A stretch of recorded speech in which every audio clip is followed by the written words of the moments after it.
كل اسبوع في ناس بتكسب فلوس كتير قوي في البورصه والذهب، وفي ناس برضه بتخسر فلوس كتير قوي. السؤال بقى مش انت كنت مع مين الاسبوع اللي فات، السؤال الصح عاوز تكون مع مين الاسبوع الجاي. وفي سلسله اقتصاد ياسين هنقرا سوا السوق ونحلل التوقعات عشان الاسبوع ده نكون من الفريق كسبان ان شاء الله. وهقول لك مثلا الاسبوع ده الذهب رايح على فين، وهقول لك البورصه برضه فيها فرص حلوه ولا لا، عشان لو في فرص حلوه ندخلها، ولو انت شاري اسهم والمفروض تخرج منها برضه هنقول لك المفروض تبيع امتى في الاسبوع الحالي. وهقول لك ازاي تقرا كل المخاطر الممكنه قبل ما تاخد قرار الشراء. وطبعا الاهم من كل ده هحط لك شويه اسهم كده تحت الرادار، ودول الاسهم اللي ممكن نشتريهم الاسبوع ده. وهقول لك كمان توقعي للذهب الاسبوع ده، تشتري ولا تبيع. اهلا بيك في رادار ياسين، تحليل هادي يعني قرار ذكي. الاول تعالوا نشوف نتائج الاسبوع اللي فات. اول حاجه هنبدا مع بعض نشوف تحليلات الاسبوع اللي فات. الاسبوع اللي فات احنا اتكلمنا عن الذهب، ودي اول حاجه بدانا بيها، وقلنا ان في مستويات دعم قويه هنا او مستويات مقاومه قويه هنا، حتى احنا لسه رسمينها، وكمان السعر يعني يعتبر مازال محترم للمناطق دي، ومازال بيرتد لسه من عند مستويات ال 108. لكن يعني هو بيطلع مؤخرا، خصوصا يوم الجمعه اخر يوم تداول في الذهب في الشاشه العالميه، طلع بشكل كبير. بس احنا الاسبوع اللي فات قلنا ان يعني هو هينزل او هيرتد من المناطق المقاومة دي، وبالفعل هو ما كسرش خالص المناطق دي، هو نزل من هنا فعلا، وكمان طلع حاول يختبر المناطق دي مرة تانية، وبرضه نزل تاني بمجرد يعني ما كملش حتى جسم الشمعة اللي كانت موجودة، الشمعة الكبيرة الحمراء اللي كانت موجودة يوم 12 فبراير. فده كان الوضع بالنسبة للذهب. فالذهب بقى هيعمل ايه؟ هو الاول عشان نعرف يعني الذهب يعني ليه نزل النزول الكبير ده، لازم تكون عارف ان النزول ده هو يعني سببه الاكبر في المضاربات. يعني ايه؟ يعني دلوقتي في ناس كتير قوي بتبقى شارية ذهب بكمية اكبر بكتير من الكمية اللي موجودة في العالم. يعني هنفترض ان في مثلا 1000 طن ذهب، وطبعا أكيد الرقم أكبر بكتير، فلو في 1000 طن ذهب في العالم كله، فعايز أقول لك إن بيتم المضاربة أو التداول على يعني مئات الآلاف من أطنان الذهب اللي هي أصلا مش موجود ليها وجود حقيقي. ده بيتم عن طريق بقى السي اف ديز او عقود الفروقات، او التداول بالهامش، او حتى المراهنه على الفروقات السعريه. فكل دي بتحصل، ودي اللي بتأثر على سعر الذهب بشكل أكبر بكتير قوي من يعني التداول الحقيقي أو الذهب الفعلي. لأن الطلب على الذهب الفعلي بيكون من إيه؟ بيكون إما من مصانع، إما للزينة، إما يعني تقريبا هي المصانع بس أو الزينة، هو ده اللي محتاجة طلب فعلي للذهب، أو مستثمر عايز يدخره كحفظ قيمة في صورة سبائك. فده الطلب الفعلي على الذهب، والبنوك المركزية كذلك بتخزن برضو ذهب فعلي في المخازن بتاعها كصورة سبائك. فدي الصور الوحيدة اللي بيكون الذهب فيها مستخدم كحاجة فيزيكال كده، حاجة بتمسكها في ايدك تقدر تخزنها. اما في باقي الوقت ففي معظم الأسواق المالية الذهب بيتم تداوله على الهامش أو على المارجن. فاللي حصل بقى يوم الهبوط العالمي اللي حصل هنا يوم 30 يناير، والهبوط الكبير لما الذهب خسر أكتر من 1000 دولار من قيمته، أو 900 دولار من قيمته في يوم واحد. اللي حصل ده حصل لأن في حاجة بتيجي كده اسمها المارجن كول أو نداء الهامش. يعني أنا دلوقتي لو مستثمر ما بستثمرش اصلا براس المال بتاعي، يعني لو انا مثلا معايا 100 دولار، فانا بدخل اشتري ب 1000 دولار ذهب. طب هو ده ينفع؟ المنصات اللي هي الخاصة بالمشتقات السعرية او عقود الفروقات بتمكنك عن طريق الرفعة المالية او عن طريق المارجن ان انت تدخل بهامش غير او اكبر بكتير من راس المال اللي موجود معاك. فانت لو معاك 100 دولار تقدر تشتري ذهب مثلا بسعر 1000 دولار. بس هو بيقول لك ايه؟ انت دلوقتي هتشتري بال 1000 دولار، تمام مفيش مشكله. لو الذهب وصل من 1000 دولار ل 1100 هتكسب ال 100 برضو، يعني انت هتكسب ال 100 بتاعتك عادي. فانت كده اكنك ضاعفت راس مالك في مفيش، في وقت صغير جدا جدا جدا. اما بقى لو هو وصل يعني سعر الذهب من ال 1000 دولار ل 900، البروكر هيقول لك ايه؟ هيقول لك انت هتحط فلوس تاني ولا اقفل الصفقه؟ انت خسرت ال 100 اللي هي بتاعه الهامش بتاعتك انت، ال 900 بقى الباقيين اللي دخلتوا منهم الصفقه دول بتوعي انا، فمش هيدخلك بيهم، فهياخدهم هو. وبعدين يخسرك بقى وتكون انت خسرت ال $100 كلها مره واحده عشان الدهب نزل من 1000 لايه ل 900. فاللي حصل ده مع اول او شويه نزول في الذهب، يعني حصل تزامن مع نزول اسهم التكنولوجيا ونزول كمان في الكريبتو او العملات الرقميه زي البيتكوين والحاجات دي في نفس اليوم.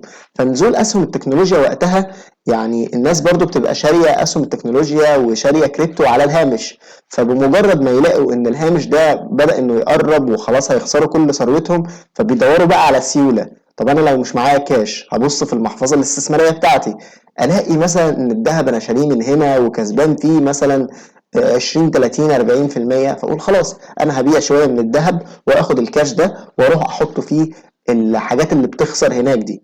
فهو ده اللي حصل يوم 30 يناير، بالاضافه كمان لخبر ان ترامب عايز يعين كيفن وورش، وده مشهور عليه ان هو ايه بيعادي الذهب يعني، وبيعادي سعر الذهب ومع قوه الدولار. طبعا اللي مع قوه الدولار ضد الذهب، واللي مع الذهب هو ضد الدولار. هما الاثنين في تضاد دايما، لما بيبقى الدولار قوي بيبقى الذهب ضعيف، ولما بيبقى الذهب قوي بيبقى الدولار ضعيف، تبقى في علاقة كده بتربطهم الاثنين ببعض. ف كيفن وورش بقى الاسم اللي رشحه ترامب لرئاسة البنك الفيدرالي هو اسم يعني من المشجعين جدا لقوة الدولار او المناصرين للدولار. فده معناه ان برضه ممكن يكون في شوية اخبار سلبية على الذهب، بس مش بالسلبية اللي توقع الوقوع الكبير ده.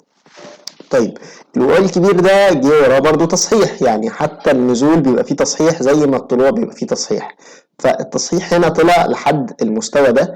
ولو جينا مثلا نشوف مستوى زي مستويات فيبوناتشي، هنرسم ما بين هنا القاع والقمة، هنلاقي ان تقريبا بيوصل عند يعني مستوى ال 38.2% او ما بين ال 50% وال 38.2%. وده في رأيي هتبقى يعني هي المرحلة اللي هيقف فيها الترند الصاعد في الذهب، قبل ممكن ما ينزل شوية كمان وبعدين برضه هيكمل صعود. يعني انا من ناحية التحليل الفني فهو الذهب ممكن لسه ما كسرش اي مقاومة بشموع قوية، يعني ما كسرش مثلا المقاومة دي او ما عداش مثلا اي منطقة بشمعة قوية صاعدة وتبات كده وتقفل فوق مستوى المقاومة، ده لسه ما حصلش. لكن اللي ممكن يعني تعرفوا بقى ان الذهب ما زال محتفظ باسباب اللي خلته تصعد اصلا الصعود الكبير ده. يعني هو الذهب صعد كده ليه؟ لان ديون امريكا ارتفعت بشكل كبير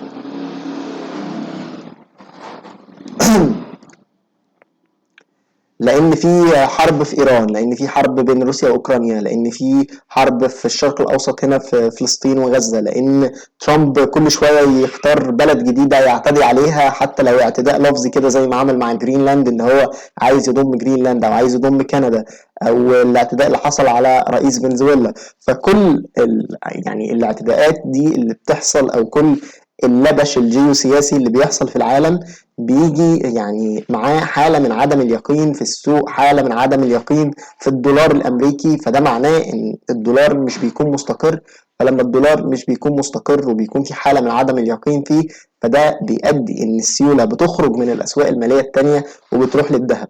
بس حتى ده يعني هو مش الواقع اليومين دول. الواقع اليومين دول إن تقريبا كل الأسواق المالية بتطلع وكمان الذهب بيطلع. فده معناه ان يعني الثقه في الكاش او في السيوله هي اقل ما يمكن. الناس ما بقتش تكون عايزه انها يبقى معاها دولار، انها يبقى معاها جنيه، انها يبقى معاها اي نوع من انواع السيوله الكاش، حتى لو في البنوك، حتى لو البنوك فوائدها عاليه. طيب ده كله نوع من الاسباب. اسباب برضو صعود الذهب الكبيره اللي ما زالت قائمه ان البنك الفيدرالي ما زال عاوز ان هو ينزل الفايده وفقا او في ضغط سياسي ان هو ينزل الفايده وفقا لبيانات التضخم اللي بتطلع.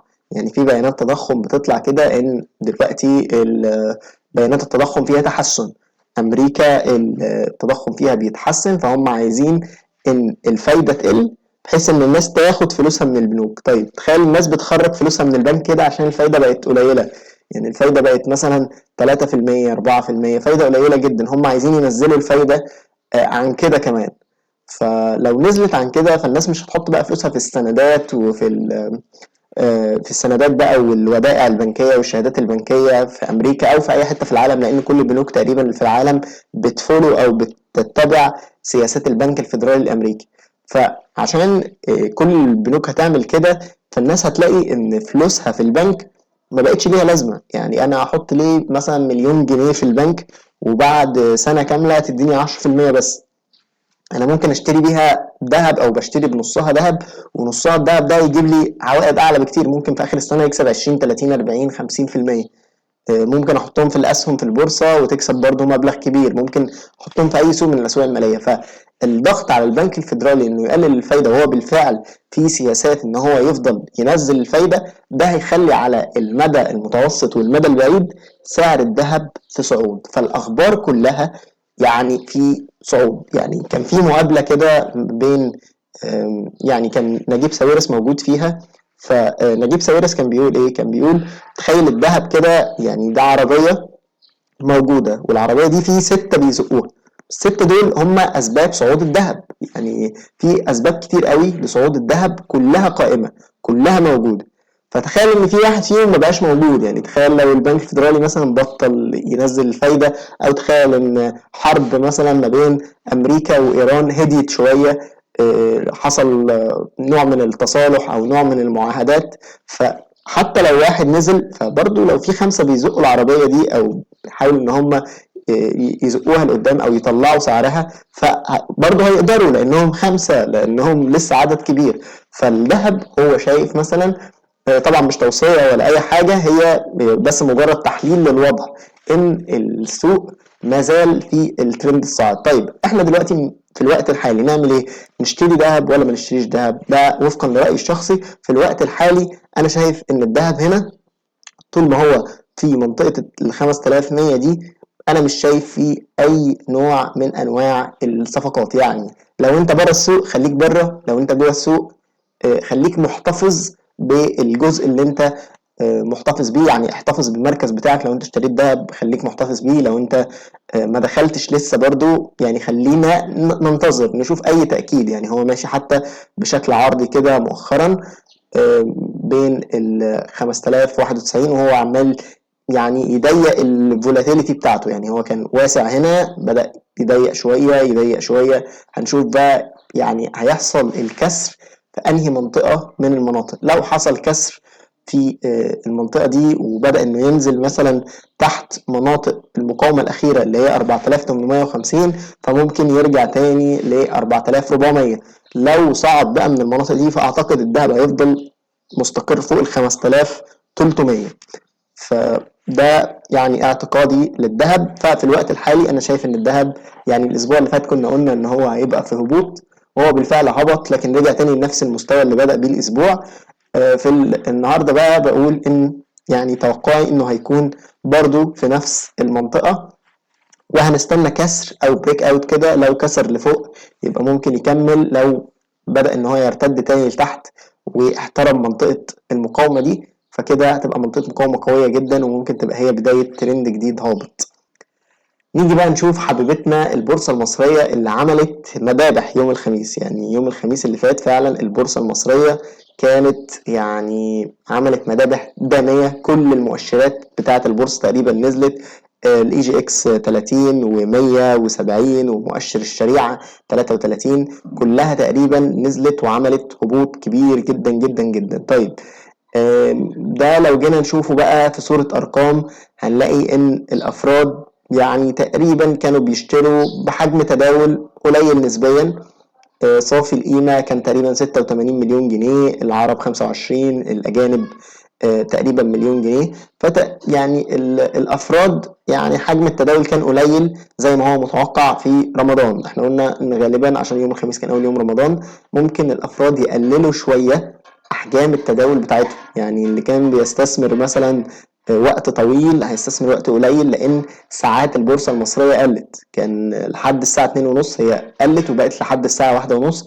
فده يعني بالضروره طبعا هينعكس على سعر او على حجم التداول اللي بيحصل. يعني لو كان في بيتم تداول مليون سهم في اليوم، الرقم ده هيقل، عدد الساعات قل، وكمان عدد المستثمرين اللي ما بيلعبوش في رمضان لعبة الاستثمار دي برضو بيكون عدد بيأثر شوية في السيولة في السوق. طيب هنيجي بقى نشوف المؤسسات المصرية في يعني باعت بأكتر من 45 مليون جنيه في الجلسة، والعرب باعوا بأكتر من 263 مليون جنيه، وده رقم يعني يعتبر كبير بشكل كبير، يعني كده ده رقم بصراحة مثير شوية للتساؤلات، وهو ده ممكن يكون من أسباب النزول.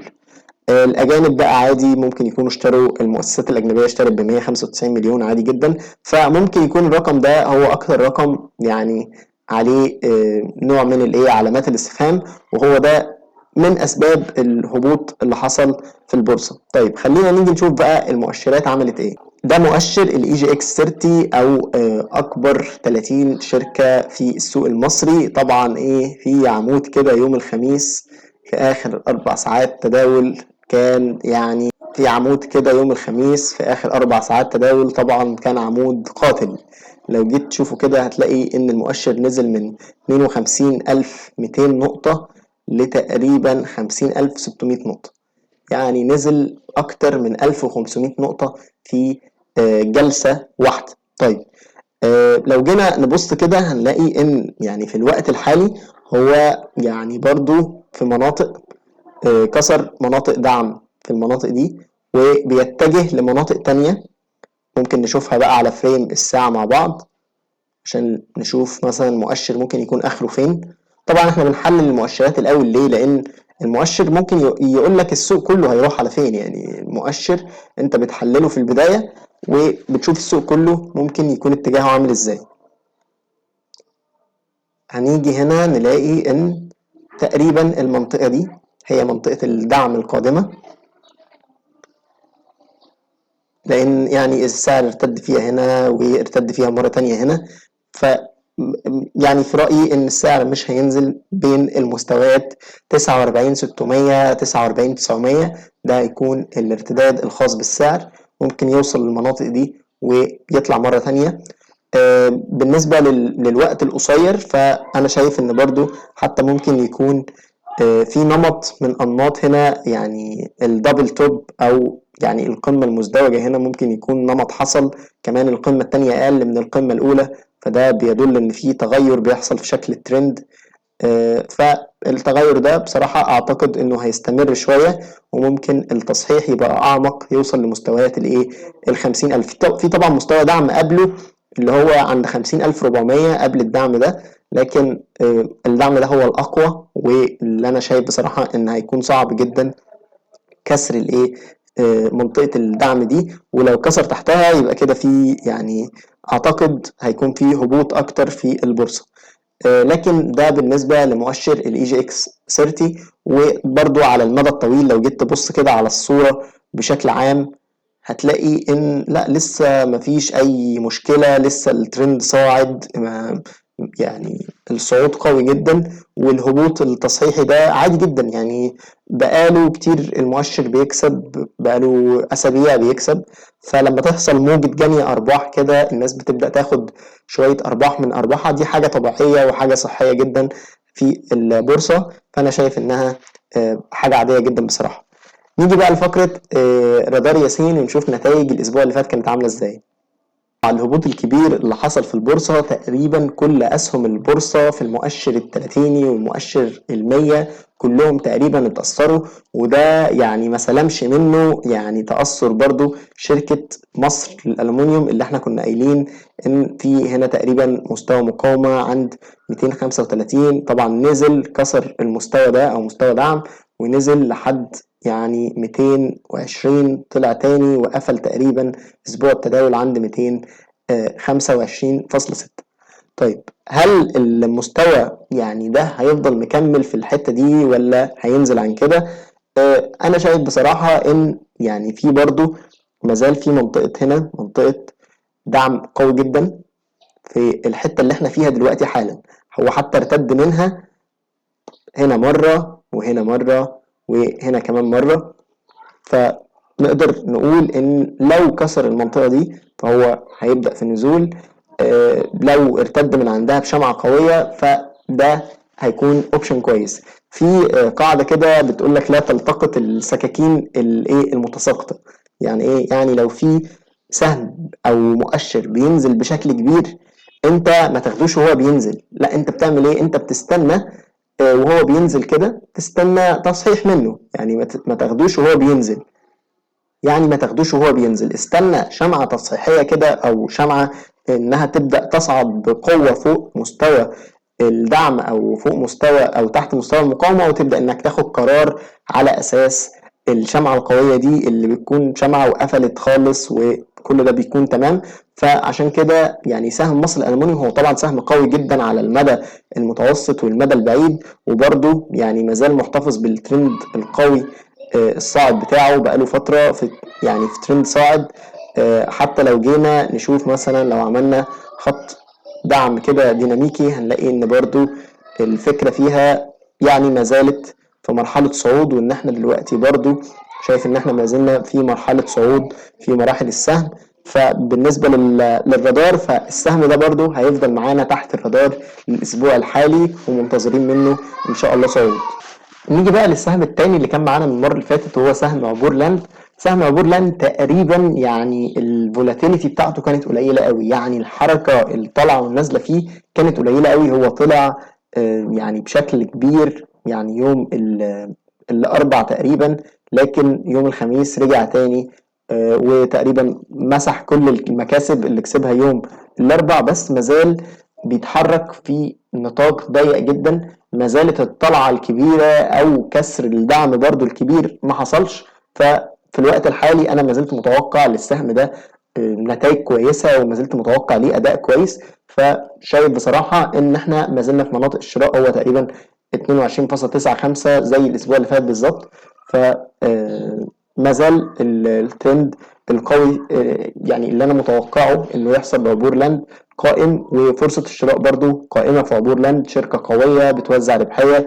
فاحنا يعني لسه حاطين سهم عبور لاند تحت الرادار. سهم ابن سينا بقى اللي احنا يعني توقعنا ليه انه يحصل مثلا ارتداد مرة تانية لمناطق الدعم اللي موجودة هنا، بالفعل يعني نزل ووصل لمناطق الارتداد دي.